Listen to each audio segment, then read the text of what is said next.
ex vocero de gobierno cuando comenzó la gestión de Evo Morales. Alex Contreras está acá con nosotros. Larga historia, porque luego él terminó alejado del MAS por varios factores, polémicos por cierto. Está acá con nosotros porque Alex se lo ve en medios de comunicación haciendo análisis y claro, es una fuente de consulta por todo lo que significa su pasado y su trayectoria política. Alex, dejé lanzada la pregunta antes de irnos a la pausa. En términos generales, el MAS con uno o con otro, ¿tú crees que va a seguir siendo gobierno en el país o eso ya es muy difícil? Mira, Pedro Saúl, yo estoy convencido de que el movimiento al socialismo está cumpliendo un ciclo político en el país y que el 17 de agosto culmina este ciclo político. O sea, me estoy adelantando no porque he visto encuestas, no, sino porque yo creo que el sentir de la población, pero además la gestión última que estamos viendo diariamente nos reflejan eso. O sea, es un modelo, el modelo social, económico y productivo que durante cerca a 20 años discontinuos se ha implementado, pero que ha tenido errores, y estos errores son reconocidos ahora recién por las mismas autoridades, que se acusan que el culpable es el gobierno del Evo y los evistas le dicen el culpable es el gobierno de Arce, ¿no? Pero ahí están los responsables, ahí están los culpables, porque han sido 20 años, 15 años de bonanza económica, ¿no es cierto?, donde en el país nunca creo que nos habíamos imaginado estas filas por gasolina, por diésel, la falta de dólares. La escala diaria de los precios de la canasta familiar que están afectando a los más pobres, a la gente del pueblo. Entonces yo creo que la gente, la población en su mayoría quiere un cambio. Y esto, Pedro Saúl, es cíclico. Recuerdo perfectamente, por ejemplo, en las elecciones del 2005, mire, estoy retrocediendo 20 años, porque era el fin de la política neoliberal, de los gobiernos neoliberales, y la población decía no, tiene que haber un cambio. O sea, porque la capitalización, la privatización no tuvieron resultados, estábamos en una situación muy complicada también.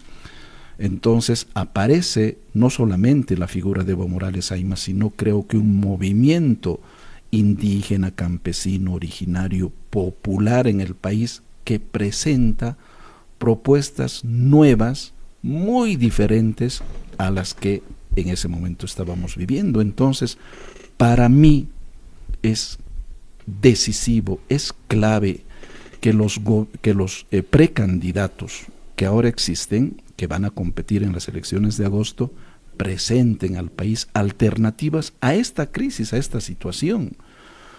Porque esta política económica, todos dicen, no puede seguir. Pero, ¿qué presentas? ¿Qué alternativas? Porque mira, el 2005, a la política neoliberal, ¿qué se presentó? 1, nacionalización de los hidrocarburos. La gente decía, ya hay que nacionalizar, ya no privatizar, ya no capitalizar. La antítesis, claro, digamos, ¿no? Exactamente. Asamblea Constituyente. O sea, hacer una reforma de toda la constitución política del Estado para crear lo que fue república a un Estado plurinacional. Disruptivo. Claro. Patear el tablero. Exactamente. Era una patada al tablero. Se presentaron, total, hermano, los 10 mandamientos para el pueblo boliviano, donde estaba la Asamblea Constituyente, nacionalización de los hidrocarburos, revolución agraria, no reformas, revolución agraria y una serie de otros puntos. Entonces creo que cuando se termina un ciclo es necesario que se presenten propuestas y ahora pues, por eso yo no creo mucho en la encuestitis. El pueblo boliviano necesita resolver la situación en la que nos debatimos. No solamente es el candidato que te dice en 100 días voy a solucionar. Pero a ver, no, te pongo una curva, Alex. Claro que sí. Tú eres un hombre de izquierda, Claro, ¿no? O sea, digamos, populares. si ahí no puede haber dudas, digamos, sí. Que Alex, y tú has vivido en carne propia este proceso de esta izquierda 20 años, pero no, claro, no los 20, has estado en una primera parte que fue la más efervescente, ¿no? Que digamos la que más se disfrutó, digamos, la llegada y todo. Eres un hombre de izquierda. Alex, ¿te arrepientes de haber estado en el proceso o crees que tu salida fue a tiempo? Tú dices, lo hice a tiempo, pero más allá de eso, esta izquierda en la que tú crees, y seguramente mucha gente en el país, y yo respeto eso, por supuesto que lo respeto, ¿qué no supo leer de Bolivia, Alex? Porque tienes que saber leer a este país, seas derechista, seas burgués, lo que... Tienes que saber leer con cuidado en sus detalles, en sus rincones a este país, para que las cosas te salgan bien. Esta izquierda, la que ha encabezado Evo Morales y el MAS, ¿qué no ha sabido leer, Alex, de Bolivia? Y pasan 20 años y están en una crisis terrible. ¿Qué no supieron? ¿Qué no aprendieron? ¿Qué no pudieron descubrir? Yo creo que lo que se está reflejando ahora en Evo Morales Ayma, ese endiosamiento que hasta la actualidad existe, y creo que con mayor profundidad, porque me gustaría hablar del Congreso del ala y el nombre que le pusieron. Claro. Sí. Después de un par de años ya se fue viendo en el gobierno. ¿Por qué te digo, Pedro Saúl? Cuando ingresamos al gobierno fue pues un cambio radical de esperanza, de inclusión social, ¿no es cierto? Se nacionalizaron los hidrocarburos a los pocos meses. Entonces Bolivia, el país, tenía mayores recursos económicos, o sea, porque el precio del petróleo a nivel internacional era altísimo. Se llevó adelante la Asamblea Constituyente, durísima, difícil, con enfrentamientos, con confrontación, etcétera, pero se logró.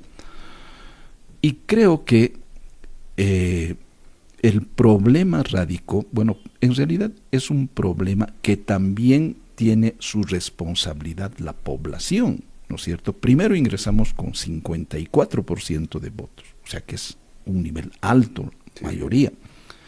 Posteriormente se llegó en las elecciones al 67% del voto, del apoyo, o sea, y si en una familia de 10 personas, 7 apoyan, o sea, quiere decir que la situación está bien, que se le estaba haciendo bien. Y el poder que te dan es total. Lógico. Ahí llega el problema. No solamente era el poder ejecutivo, también 2/3 en el poder legislativo.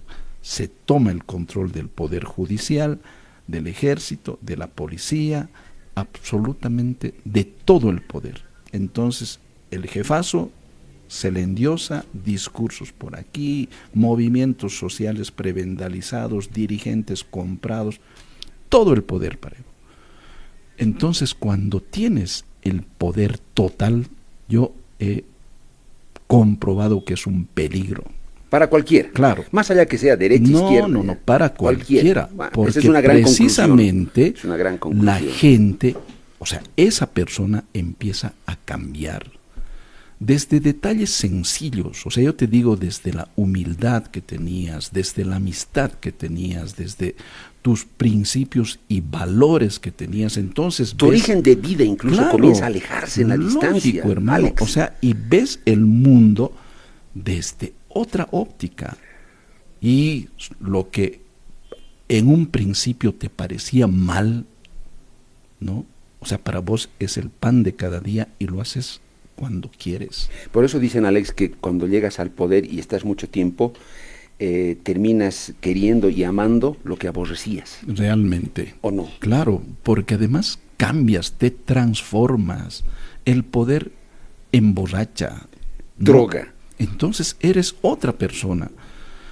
Y entonces, si una persona ha soñado con llegar al poder, o sea, porque tú también, Pedro Saúl, o sea, yo creo que cada uno de los que hemos aportado, tenemos pues sueños, tenemos utopías, ¿no ves?, de vida, y dices, yo me voy a romper el lomo 24/7 por esta función que tengo, en mi caso la vocería de gobierno, pero por mis principios, por mi familia, por mis amigos, por el país, pero también por esa cuestión individual que cada uno tiene. Entonces, cuando yo vi que existían cambios, transformaciones, que lo que habías soñado, que lo que habías construido y luchado ya no se podía dar como pensabas, yo dije, un momento, o continúo en esto, o doy un paso atrás, renuncio y me voy.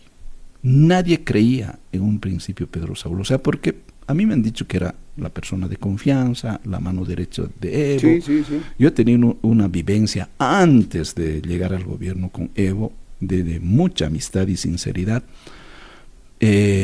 pero que vi que se estaba rompiendo, que se estaba cambiando. Tú viste a los dos Evos. Claro. Como pocos. Claro, o sea, que sí. tuviste el privilegio de ver a los dos Evos. Así es. A ese antes de presidente, más pueblo, más campesino, lo conociste. Y luego viste en lo que se estaba convirtiendo. Te cuento una anécdota. A ver. De cuando le conocí a Evo. Llegamos del trópico de Cochabamba. Mira, aquí a La Paz, ¿no? Yo vivía allá en Cochabamba, pero desde el Chapare directo a Cochabamba y era todo bus, eran en flotita, ¿no? Le llamé, o sea, no había celulares, lógicamente, estoy hablando de hace 25 años, creo. Le llamé a mi mamá de una cabina Entel, mis papás vivían aquí en La Paz y les digo, por favor, papás, estoy viajando, voy a llegar tarde, tipo 1, 2 de la mañana, es un amigo, y era Evo. Entonces llegamos a la casa de mis papás esperándonos hasta altas horas de la noche, y me dice, hijo, tú dormite en un sofá que teníamos en el living, a mí, y que tu amigo entre a dormir al dormitorio. Y se lo habían preparado, pues, o sea, como en una familia, digamos, hogareña, ¿no? Se lo habían preparado sabanitas, edredón, limpiecitos, etcétera, etcétera. A la mañana siguiente, tempranito, mi mamá, 6 de la mañana más o menos, me dice, hijo, ¿no está tu amigo? Yo le digo, ¿cómo que no está mi amigo? Entonces voy al cuarto, la cama no había tocado. O sea, no la destendió. Claro, estaba, o sea, así. Y digo, qué raro. Evo estaba durmiendo en el suelo, tapado con un ponchito que tenía y de almohada su mochila. Su maletín, su mochila en el piso. Claro, así era, hermano, así era. Pero no es que se había ido, estaba ahí un costado, claro, en el piso. De verdad. Y entonces, cuando les digo a mis papás, está ahí, no hagas bulla, ¿no ves? O sea, que descanse nomás. Pero era así, o sea, porque su origen, sus raíces, su vivencia eran esas, pues, hermano. Pero después, la transformación que ha sufrido, yo creo que realmente ha acelerado el cambio en su persona, y eso ha influido el cambio en el gobierno, que se derrochen millones. Alex, para cerrar la pregunta, tú decías, acaba el ciclo del MAS en la elección de este año. Entiendo que para ti el MAS no va a seguir gobernando Bolivia, o le ves alguna chance por ahí. No, mira, el movimiento al socialismo ahora jurídica y legalmente está representada por su presidente a nivel nacional, que es Grover García, ¿no? Es el ala que está apoyando al gobierno actual de Luis Arce Catacora. Evo Morales ha renunciado su militancia al MAS, o sea, él ya no tiene ninguna ligazón. Por eso está recurriendo al Frente para la Victoria, para usar esa personería jurídica. Pero lo que ha pasado en el Congreso, que ha culminado ayer en el Trópico de Cochabamba, es que el nuevo instrumento político de Evo Morales Ayma y del sector evista se denomine nada más y nada menos que Evo Pueblo. Deben haber pocos proyectos a nivel mundial, Alex, que han decidido ponerle el nombre de una persona al partido. Deben haber pocos, o tal vez ni hay, no sé. Yo he estado revisando, pero no he podido encontrar. Creo que ni en tiempos de Hitler, ni de Mussolini, o por ejemplo, no me imagino Milei Cambio, o no sé, pues, o Correa Tantos, o en el país, ¿no? El senador Agpi lo dijo, ni Mussolini ni Hitler han llegado a ese extremo de ponerle al partido su nombre y en propio. el país, mira, podríamos decir ni Goni ni Banzer cuando estaba en la democracia, o sea, Paz. Claro, ninguno. O sea, no me imagino que ahora, por ejemplo, escuchemos Androrenovación, ¿no ves? O sea, refiriéndonos a Andrónico Rodríguez Renovación, o no sé, es que ese es el creo culto que tú decías, es el culto a la personalidad. Yo diría hasta enfermizo. Sí, Alex. Sí, yo creo que es un narcisismo, un egocentrismo llegado al límite, porque algunos militantes del levismo que han estado en el Congreso, que han participado en el Congreso de Villa Tunari, me decían esta mañana lo siguiente, Pedro Saúl: todo estaba cocinado en el Congreso para que precisamente Evo Morales sea ratificado como el único candidato a las elecciones de 2007. No hay otro. Estaba preparado ya, claro. Todo. En la comisión política, donde se debatió, entre comillas, el nombre el nuevo nombre del instrumento político, ellos dicen ya estaba cocinado, o sea, se sabía que iba a ser Evo Pueblo. Ellos estiman que más o menos de las 50,000 personas que han estado en la inauguración, 49,000 eran cocaleros, o sea, porque había un instructivo de que el 100% de las bases afiliadas a las 6 federaciones estén presentes, o sea, por eso se veía un estadio lleno, repleto, masivo, porque estaban las bases cocaleras, ¿no es cierto? En el país se estima que hay 60,000 inscritos, más allá de la gente que va a trabajar, de sus familiares, etcétera, y eran pocas las representaciones de otros departamentos. Yo les pregunté, pero ¿por qué han aprobado el nombre de Evo Pueblo? Y ellos me dicen, porque ha sido imposible debatir, ¿no? Y estaba cocinado todo, solamente se levantaba la mano por aclamación y estaba aprobado. Estaba decidido. Pero Alex, todo. El levismo te puede responder y retrucar seguramente, y muchas veces nos dicen, es que ustedes no entienden. El pueblo quería. El pueblo no es el Evo. Ustedes piensan que es el Evo. No, ese no, el Evo. Es más, el Evo no quería. La gente ha dicho que sea Evo Pueblo. A él no le queda más que acatar. Ese cuento, Alex, no sé hasta dónde llega, hasta dónde alcanza. Mira, Pedro Saúl, o sea, ese instrumento político está hecho para Evo. O sea, ahí creo, o sea, desde mi lógica, en el caso de que no se habilite en la inscripción oficial ante el Tribunal Supremo Electoral a este frente, al Frente para la Victoria, que tendrá el nombre de Evo Pueblo, yo me estoy anticipando 1 mes y medio a señalar, Pedro Saúl, que lamentablemente en el país se pueden producir días de convulsión social. Eso es lo que te iba a preguntar, Alex, y mira, tú das pie. Cuando tú me decías, no, es un fin de ciclo del MAS en esta elección y la oposición que lo piense y que vea bien, y mi pregunta era esta: ¿qué debemos esperar de Evo Morales entonces ante eso? O sea, ¿hasta dónde va a dar pelea? ¿Hasta dónde? Arce parece que lo ha combatido bien, hizo movilizaciones, marchó 2 veces a La Paz, nada, no dio brazo a torcer a Arce, y parece que lo contuvo, ¿no? Lo neutralizó. Pero ahora podría venir una nueva arremetida. ¿Hasta dónde llegaría Morales para la habilitación de la candidatura? Sé que se está planificando una masiva movilización para la inscripción. A La Paz. A La Paz, a la sede del Tribunal Supremo Electoral, ¿no? Eso no es común, porque generalmente van 2 delegados, 3 delegados de un partido político, inscriben a sus candidatos, presentan su programa y listo, o sea, porque es un acto más administrativo. Pero en cambio, este sector está convocando una movilización porque incluso ellos saben que su candidato podría o está incluso inhabilitado constitucional y legalmente. Pero creo que para ellos es una especie de batalla final, ¿no? De batalla final para tratar de que participe en las elecciones Evo Morales Zaima.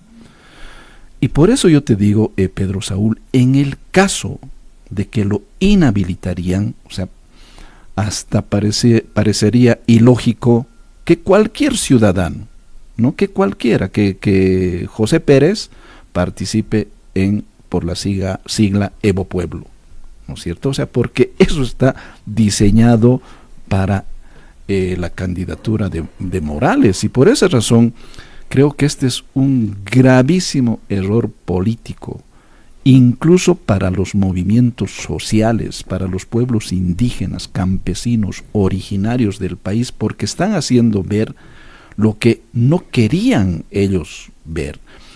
Y se está retrocediendo 30 años mínimo en el denominado proceso de cambio. ¿Por qué te digo, Pedro Saúl? Porque la Asamblea por la Soberanía de los Pueblos, en sus inicios y el instrumento político, antes que tengan personería jurídica, empezó en el trópico de Cochabamba como un movimiento cocalero y va a terminar como un movimiento cocalero.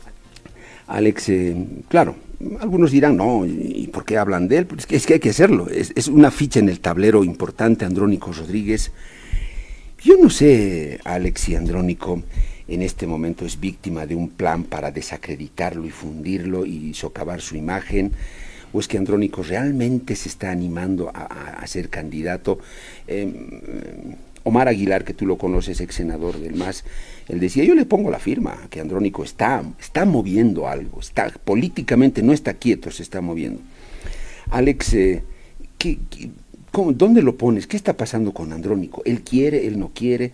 Hay gente que quiere liquidarlo políticamente, socavar su imagen, le ponen vallas, proclamaciones, casas de campaña. O sea, ¿por dónde comenzamos a entender lo de Andrónico?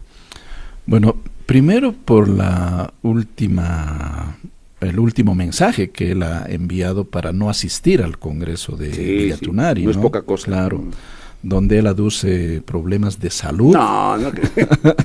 Pero bueno, hay que dar, digamos, credibilidad a lo que él ha escrito, ¿no? Mira, militantes del Alevista que retornaban esta mañana del Congreso de Villatunari me dijeron que fue un acierto que Andrónico no vaya. ¿Por qué? Porque le hubiesen expulsado. No digas. Sí, ¿había la idea? La idea sí, porque lo consideran, entre comillas, traidor. ¿Ya un traidor? Sí, o sea, y que se estaba debatiendo, y me imagino que Andrónico también tiene gente que ha participado y le alertaron que era mejor que no vaya, ¿no? Ahora esto es lamentable, pues, ¿no? Porque estás atentando los derechos de cualquier ciudadano, o sea, y más aún del vicepresidente de las 6 federaciones del Trópico de Cochabamba, del presidente del Senado Nacional, o sea, que ya no le permitas ingresar. ¿Por qué? Porque a él lo están proclamando, porque ha empezado supuestamente una campaña, que es una campaña que tiene recursos económicos, o sea, porque no es gratis las vallas ni toda la propaganda que está saliendo, pero creo, desde mi punto de vista, y te ratifico, Pedro Saúl, que es muy difícil que Andrónico Rodríguez se anime a cortar ese cordón umbilical que le une a Evo Morales y a las 6 federaciones. Un poco más y desconocer a tu madre. Claro. Un poquito más. Lógico. Casi cerca, o sea, eso ya. Desconocer parte de tu vida. Dar un paso para no volver nunca más al Trópico de Cochabamba.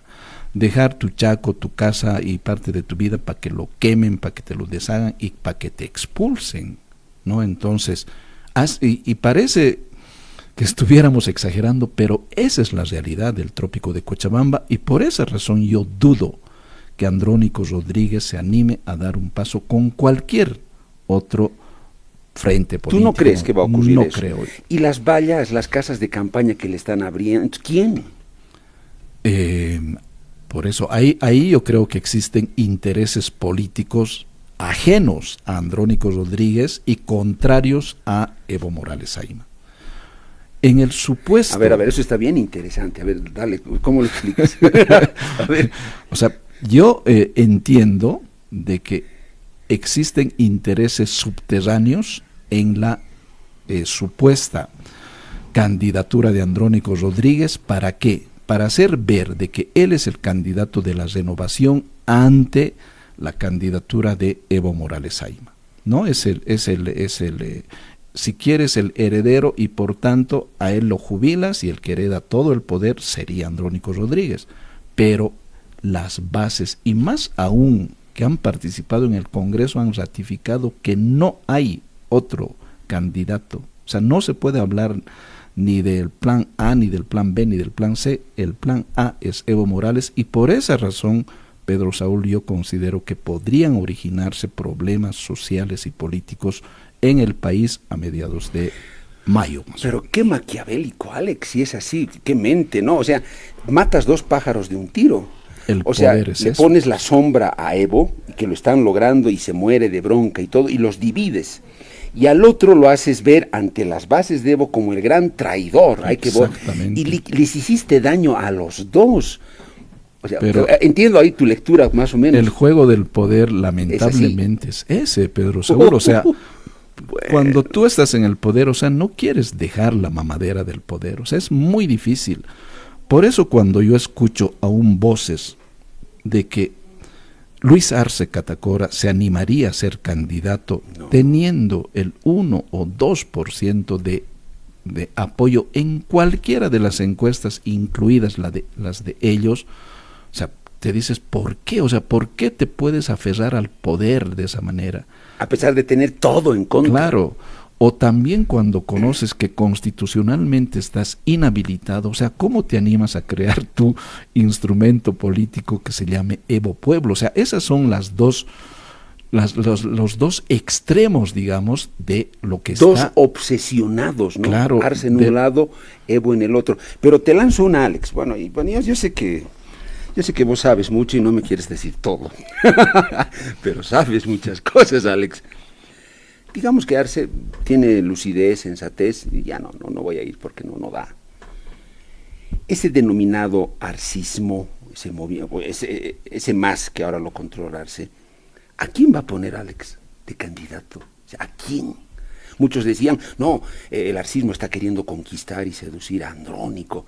Y él mismo dijo, no sería de nadie, menos del arcismo, lo dijo él. Pero al arcismo, ¿quién le queda? ¿Quién? Difícil, ¿no, Pedro Saúl? Pero yo conozco lo siguiente. La papeleta electoral va a estar representada por gente que representa partidos tradicionales, si vale el término, pero que no representan al sector indígena, campesino y originario del país. O sea, en caso de que no vaya Evo, en caso de que no vaya Andrónico, seguramente que ellos tendrán un candidato, pero sé que se está trabajando para que un representante del sector campesino que pueda rescatar y aglutinar a estos sectores esté presente en la papeleta electoral. Esto significaría que se está trabajando, además, no un candidato solamente del movimiento al socialismo, porque hablas hoy del MAS y parece mala palabra, ¿no es cierto? O sea, porque todos dicen el MAS ha cumplido su ciclo y hay que cambiarlo, hay que renovarlo. Se estaría trabajando la posibilidad de un frente único de izquierda, porque Morena, que está liderizada por Eva Copa, tiene personería jurídica y puede participar. El exministro de Educación, Félix Pazzi, que tiene el tercer sistema, que también podría participar, y el MAS, que podría participar. Entonces sé de buena fuente que se está trabajando en esta posibilidad de un bloque nacional popular con todos estos sectores que no estarían representados por el resto de los candidatos. Lo que no está pudiendo hacer la derecha, ellos lo harían. Intentar conformar un solo bloque. Por lo menos intentaría. Ahora, lógicamente, Pedro Saúl, y esto es de verdad, o sea, la gente tiene que entender, cuando alguien entra al poder, es difícil que suelte. Y seguramente estamos empezando esta historia de 4 meses largos de campaña que aún restan hasta el 17 de agosto, que traerán sorpresas, que tendrán problemas, donde seguramente se pueden ver algunas otras alternativas políticas, pero creo que en el fondo lo que deberíamos velar los bolivianos es que el sistema democrático del país se fortalezca día a día, más allá de intereses de izquierda, de centro, de derecha, etcétera. Yo creo que lo importante es eso, o sea, no podemos poner en riesgo el sistema democrático del país, y con esto te digo que se podría poner en riesgo en los próximos meses. Alex, este candidato al que pondría este bloque de la izquierda, bueno, Yo me imagino que se están barajando nombres. ¿Te animas a dar uno o prefieres mantenerlo en reserva? ¿Quién? Bueno, siempre y cuando Arce no vaya, ¿no? Bueno, sé que es una decisión de la Dirección Nacional del Movimiento al Socialismo, ¿no? Donde ellos ya han pensado, han planificado de que el binomio debería ser un dirigente de los sectores campesinos indígenas originarios, que iría como presidenciable, y un vicepresidenciable, si quieres, del sector intelectual, ¿no? Que harían el complemento como se ha hecho hace 20 años atrás. ¿Y de los campesinos quién? Eso hay que ver, o sea, hay que ver la decisión hay que esperar. Claro, hay que esperar la decisión que ellos tomen, pero sé que están en consulta con esa idea. Con esa idea, sí. ¿Te parece si para la siguiente, Alex, sumamos a alguien a la mesa? Con mucho gusto. Claro, alguien más claro y seguir hablando de política. Claro que sí, Pedro. Un gusto, Alex. Igualmente, muchísimas gracias.